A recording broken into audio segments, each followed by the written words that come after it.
नमस्कार। प्रादेशिक समाचार के साथ में यह रमता सिंह।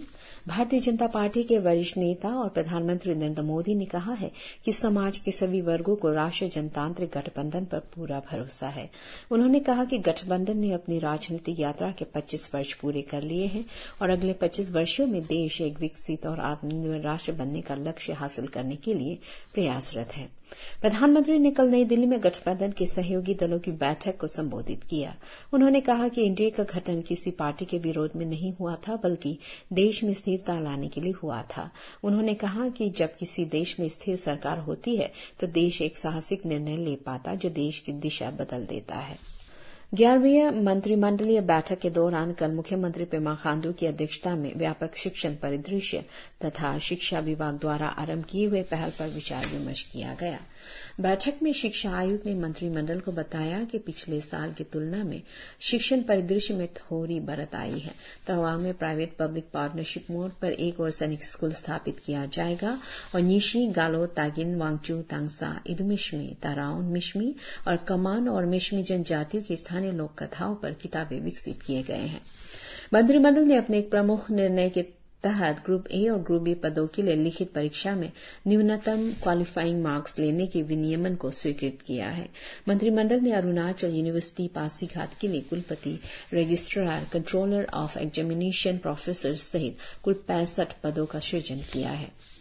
गुवाहाटी उच्च न्यायालय ने सोमवार को 219 के विधानसभा चुनाव परिणाम को अमान्य घोषित करते हुए तेजू विधायक कार्यको ख्री को अपदस्थ कर दिया। बताते चले कि कांग्रेस उम्मीदवार नूने तायांग ने साल 2019 के तेजू विधानसभा क्षेत्र के चुनावी परिणाम को चुनौती देते हुए एक चुनाव याचिका दायर की थी। इसी याचिका का संज्ञान लेते हुए ईटानगर उच्च न्यायालय की स्थायी पीठ के न्यायाधीश नानी तागिया ने यह फैसला सुनाया। गौरतलब है कि तायांग ने आरोप लगाया था कि क्री ने नामांकन पत्र पर क्री के ईस्ट सेक्टर ईटानगर स्थित एमएलए कॉटेज नंबर 1 सरकारी आवास पर रहने की बात की घोषणा नहीं की। गौरतलब है कि चुनाव 11 अप्रैल 2019 को कराया गया था और परिणाम 27 मई 2019 को घोषित किया गया था, जिसमें श्री क्री निर्दलीय उम्मीदवार के रूप में विजेता घोषित किया गया था। एनडीए के खिलाफ 26 विपक्षी दलों ने लोकसभा चुनाव लड़ने के लिए भारतीय राष्ट्रीय विकास समावेशी गठबंधन या संक्षेप में इंडिया का गठन किया है। मंगलवार को बेंगलुरु में विपक्षी दलों की बैठक के बाद कांग्रेस के राष्ट्रीय अध्यक्ष मल्लिकार्जुन खड़गे ने इसकी घोषणा की। अन्य विपक्षी दल के नेताओं की उपस्थिति में मीडियाकर्मियों को संबोधित करते हुए उन्होंने बताया कि 2024 के लोकसभा चुनाव के दौरान भारत गठबंधन एनडीए से मुकाबला करेगा।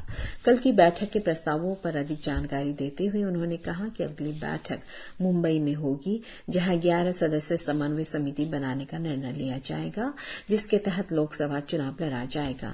बेंगलुरु में विपक्षी नेताओं की बैठक के दौरान उपस्थित लोगों में प्रमुख थे सोनिया गांधी, राहुल गांधी, ममता बनर्जी, अरविंद केजरीवाल, नीतीश कुमार, शरद पवार, उद्धव ठाकरे, लालू प्रसाद यादव और कई अन्य। पूर्व जल विद्युत चीफ इंजीनियर आर.के. जोशी को अरुणाचल प्रदेश विद्युत नियामक आयोग के चेयरमैन नियुक्त किया गया है। वहीं एडवोकेट नेचुरिका को संबंध आयोग के सदस्य नियुक्त किया गया है। उप मुख्यमंत्री चाउना मैन ने कल श्री जोशी और रिका को पद और गोपनीयता की शपथ दिलाई। शपथ ग्रहण समारोह में विधायक एवं बिजली विभाग के सलाहकार बालो राजा, मुख्य सचिव धर्मेंद्र और अन्य गणमान्य व्यक्तियों सहित बिजली और जल विद्युत विभागों के मुख्य अभियंता उपस्थित थे। तिराप जिले के ऑल तुपी, बोरदुरिया गांव और इंजीनियर कॉलोनी में पिछले कुछ दिनों में मारे छापे में तिराप पुलिस ने 8 लोगों को ड्रग्स बेचने, रखने और उपभोग करने के आरोप में गिरफ्तार किया है। छापे के दौरान पुलिस ने 1.12 ग्राम हेरोइन और अन्य नशीले पदार्थ बरामद किए। एनडीपीएस अधिनियम के तहत पुलिस स्टेशन में इन लोगों के खिलाफ मामला दर्ज किया गया है। सभी आरोपियों को न्यायिक हिरासत में भेज दिया गया है। जिला पुलिस अधीक्षक राहुल गुप्ता की देखरेख में डीएसपी तोगुम गोंगो ने पुलिस दल का नेतृत्व किया। भारत कल नई दिल्ली में पारंपरिक दवाओं पर आसियान देशों के सम्मेलन की मेजबानी करेगा। भारत आसियान सम्मेलन लगभग 1 दशक के बाद हो रहा है और इसमें कंबोडिया और वियतनाम सहित 10 आसियान देश भाग ले रहे हैं। सम्मेलन का उद्देश्य भारत और आसियान देशों के बीच अपनी सर्वोत्तम प्रथाओं को साझा करने और पारंपरिक दवाओं के क्षेत्र में भविष्य के सहयोग के लिए एक रोड मैप तैयार करना है।